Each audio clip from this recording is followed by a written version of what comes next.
And welcome in, everyone, to the locker room. We are deep in the heart of the high school basketball season. Indiana girls teams have less than a month to go to prepare for postseason play, while the boys are locking in some key conference games. So let's lock in ourselves. We start with our Friday face-off, a battle for first place in the SAC. Southside's boys undefeated on the season entering today, but they haven't played a team like Homestead until this evening. So naturally, this game starts out quite competitive. Mac Welker with the defender getting him airborne with a pump fake, then up and under. The layup is good. 4-point lead for the Spartans at that point.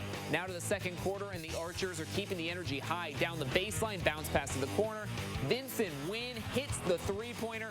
Huge shot, fires up the Archers faithful. But Homestead always seemed to have an answer when they needed it. The Spartans passing around the arc, finding Jake Coolman at the top of the key, and that one is good. Make it a 7-point Homestead lead. These two look the part of SAC contenders, and it's Homestead coming out on top, 67-59. Elsewhere in the SAC, Snyder hosts Northrop tonight.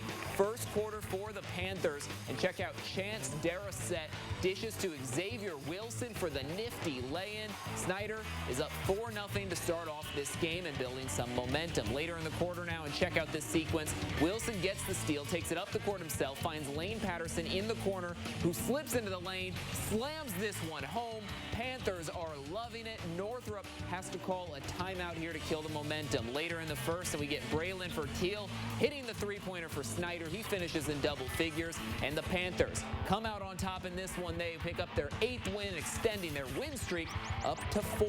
Now the Carroll Chargers pay a visit to Bishop Dwenger this evening, and in the first quarter, we start with the Saints having the ball. Tommy Kaufman takes to the hoop, finds trouble, throws it out to Luke Dykusen, who shoots it from downtown, and the Saints go up by 3. Chargers now, Miles Herring looking for an opening, passes to Brody Fisher. He gets to the hoop, and the foul. The Chargers tie it up at 8 apiece. So later, still in the first quarter, Kaufman drives to the basket, back out to George Puri, open, and cashes that one in for 3. We move now to the second quarter, and Carroll with the ball. Jack Van Order from downtown, swish straight through. This game is tight. In regulation goes to OT, where the Chargers squeak out the win, 70-59 your final. Now the defending conference champion Wayne Generals playing host to Northside today, and the Generals, they're showcasing their physicality early. Off the free throw attempt, Tyree Eldridge gets the offensive board, the spin, and that is in. Wayne takes the early 10-2 lead at this point, and the student section is certainly loving it. There they are. Now on defense, and the Generals going to get the steal. Tyree Eldridge again. He goes coast to coast and makes this bucket with the little hop. It falls in. Double-digit lead for the home team, and that is going to force a timeout. Generals are fired up, but the break in the action did not slow them down at all. That's LaShawn Green, who finds space, drills the pull-up jumper, and that would not be the only time he'd do that tonight. Wayne takes a 16-point lead in the first quarter, and they would keep pace from there. 87-71, the final. And rounding out the results on the boys' side of the SAC, Bishop Luers takes care of business against Concordia. And elsewhere in Fort Wayne, Smith Academy hosting Lakewood Park, with the Panthers pouncing on the Fighting 54th. On the girls' slate, 3 teams entered the night at 5-0 in SAC play, and 2 of those squads, Northrop and Snyder, early on. Janiah Cooper with the block. She keeps this game scoreless. Few plays later, though, and Kaya Williams-Thomas gets the bucket and the foul.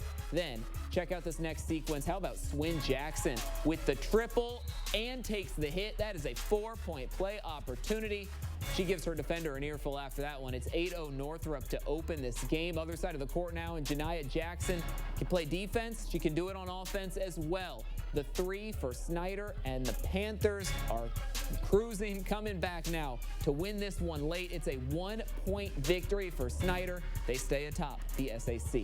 Looking to remain tied atop the conference standings now, it's the Homestead Spartans visiting Southside. The Archers certainly underdogs in this one, but they showed a spark early. That is Britannia Diedrich Williams hitting the crossover, the shot, and that is good. Pulling up from deep, draining the triple. Archers have an early lead and would stay hot from beyond the arc early on, but it wasn't long before the top 10 ranked Spartans take control. Passing the ball around, Delaney Knoll with the assist, Gabby Helsum with the hoop. That layup is good. Homestead starting to build a lead, and the Spartans, well, they can shoot it from deep as well. That's Carly Mullering wide open on the wing and taking advantage. Homestead up 6 at this point in this game, quickly gets out of hand as the Spartans win it 86-22. Carroll and Bishop Dwenger's girls now going toe-to-toe this evening, and we start right off the bat. How about Megan Lanning drilling this three, and that one's going to put a smile on her face and the face of the Carroll fans as well. Chargers are off and running. Bishop Dwenger on offense now. Ann O'Brien, the sophomore, gets 2 for the Saints, gives Bishop Dwenger a 1-point lead at this point. That lead is short-lived, though. A couple of plays later, and Ava Myers for 3. A bounce, another bounce, and it falls. 5 total bounces, but hey, it counts all the same. Carroll gets the win tonight. The Chargers improve to 3-2 in conference play. And finally in the SAC, the Bishop Lures Lady Knights hosting Concordia. The home team claims their 3rd win in a row this evening, and Northside's girls visit Wayne, where the Generals defense steps up and suffocates the Legends. Over to the NE8 now. We've got a red-hot Leo girls team hosting the reigning 3A champs at Norwell in first quarter. Norwell's Jada Dale finds Vanessa Rossworm for 3.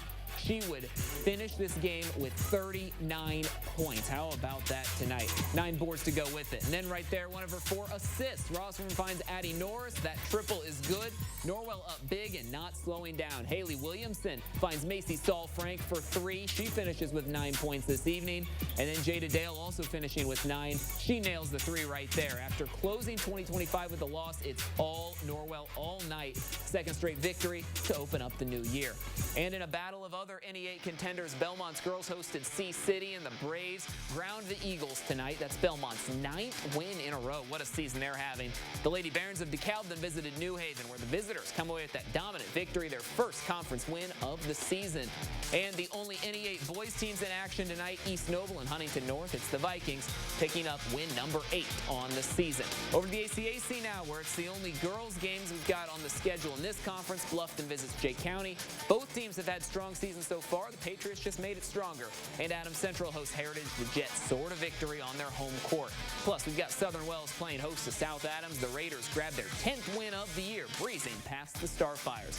Over to the NECC now. It was a full slate of doubleheaders up north. Both Angola squads down Prairie Heights. Fremont's girls win, though we're waiting on the boys' score on that one. Fairfield sweeps Eastside. The Blazers girls, that's their first conference loss in 2 years. Then moving a bit west, and we've got Garrett's girls downing Central Noble and Albion, while the Cougar boys get past the Railroaders. Then West Noble and Lakeland split their matchup. Charger girls and Laker boys both grabbing wins. Now, if we haven't hit your school yet, well, don't worry, you're next. Manchester girls visit Mississinawa. They lock in and claim their 4th win in a row. Wawasee's boys host Northwood, but the Warriors fall in overtime. Close one. Warsaw took on Northridge. Tigers couldn't get much going in this one. A pair of boys teams from Wabash County were on the road. Northfield couldn't hang with Lewis Cass, though. Southwood visits West Dell. They dominate the Warriors there. And then finally we have Whitco visiting Rochester, but the Wildcats stumble to keep up with the Zebras. So with that, it's time to take one more look back at our play of the night. And this week, we're going to head back out to Snyder. Xavier Wilson sets up the offense with the steal. Then Lane Patterson takes flight. Check out the slam around his defender. Powerhouse slam right there. That also breaks a tie and gives Snyder a lead, while also forcing Northrop to burn a timeout. Check it out again. Wilson would get credit for the assist, and Snyder would go on to defeat Northrop 67-55, improving to 7-5 on the season, extending their win streak up to 4 straight games.